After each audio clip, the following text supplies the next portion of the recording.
This mini podcast was originally a long tangent from this video about Silent Hill 2's Leave ending.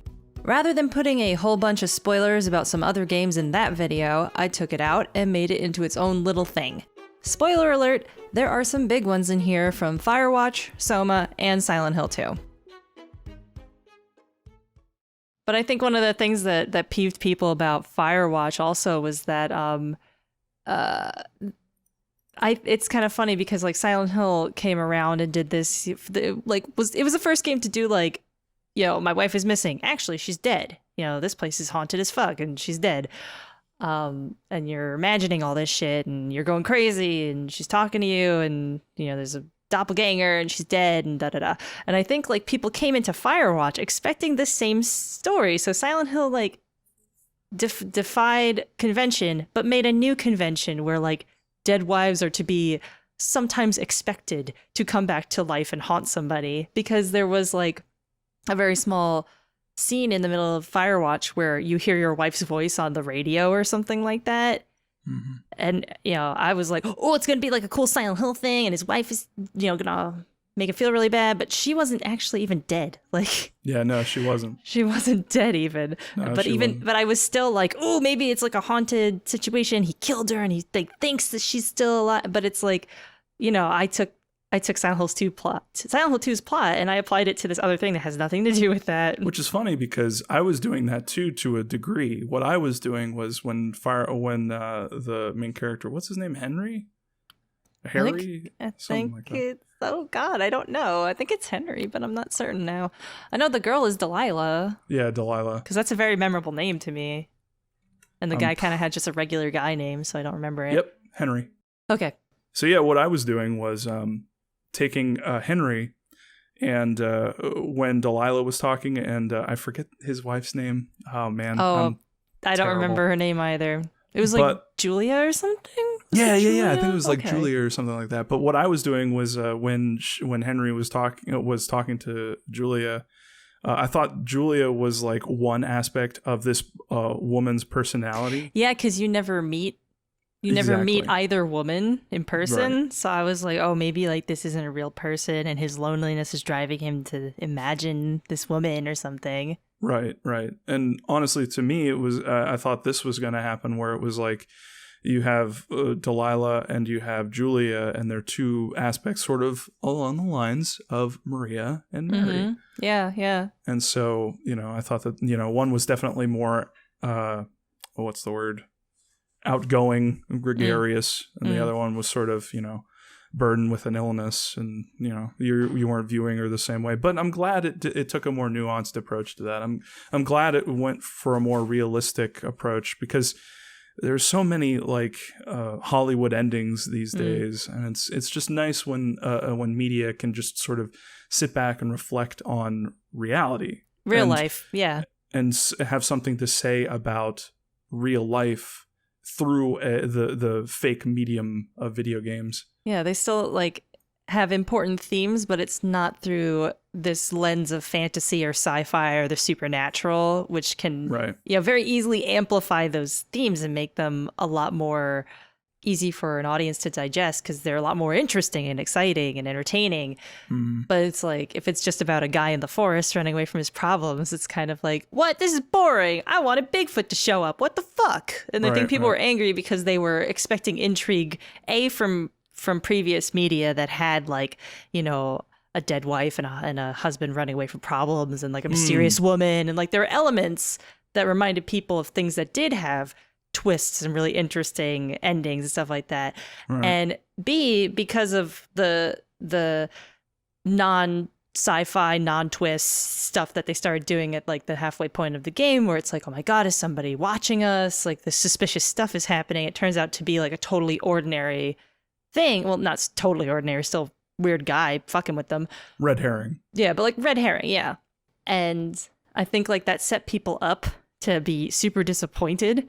But I think that's in line with the theme. Like life is disappointing and mundane. Reality is disappointing. But people don't want to hear that lesson, you know. They want escapism. They want something interesting, like, you know, they want something fun.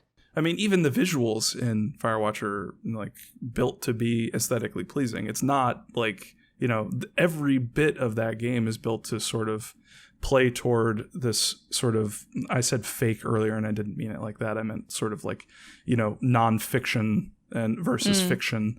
Yeah, it's almost cartoony in a lot of ways. Yeah. Yeah.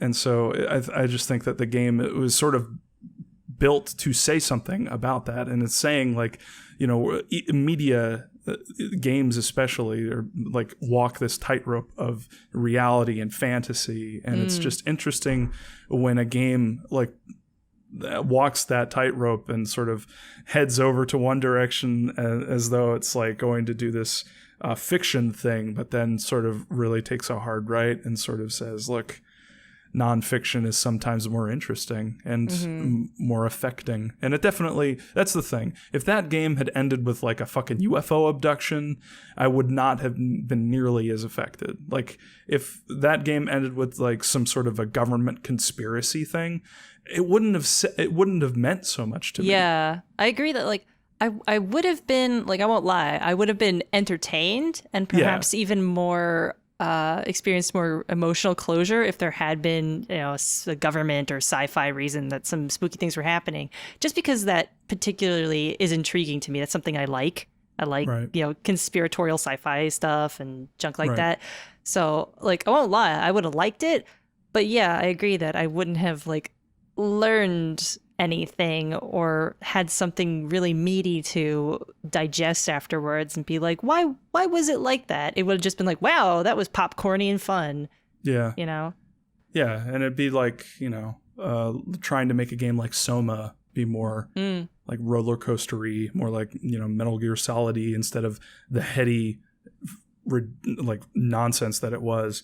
I say nonsense, but you know what I mean. Yeah. Nonsense by comparison to other games, I guess. Right. And sort of, having a big of a psychological component definitely, for me, enhanced the experience. So I appreciate that. And that's also a game that has a emotionally unsatisfying ending, depending on how you look at it. But it commits to being unsatisfying to prove a point to the player and make them think about the actual topics it brought up instead of just being entertained and not really thinking about the themes it was going for. Right. And we could have a whole nother podcast about Soma, I'm sure. Oh, yeah, definitely. And even you could even say that like Soma has was able to have its cake and eat it too in regards to the sort of happy ending, as it were. Because definitely. I don't know if we want to go into spoilers for Soma, but yeah, suffice it to say, it's a great game, and the ending is, I still think about it.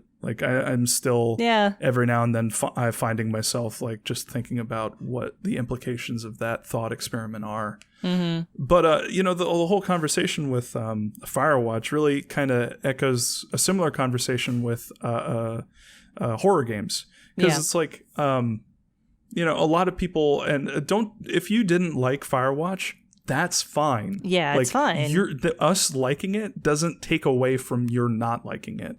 We just experience the media in different ways, and that's also paralleled in like horror games, and how some people just can't do the scary shit. They just can't play. Like I know a lot of people who watch your Silent Hill 2 Let's Play are like, they do it, and they watch a lot of other horror Let's Plays because they can't play them themselves because it's too scary. And so it's like, it's this balance between like, okay, why are we making a game? Are we making a game to make money, or are we making a game to say something about like humanity and what, like, really it's just like the bottom line, quite literally, just like figuring out, okay, what do we want to do? And for a game like Firewatch and a game like Silent Hill, you have, especially Silent Hill 2, not so much Homecoming. Oh, that's weird how that worked. But, strange, yeah. But like definitely focus more on just telling a superb story and not really caring about like, oh, how will people feel after it? Oh, I hope I don't depress someone.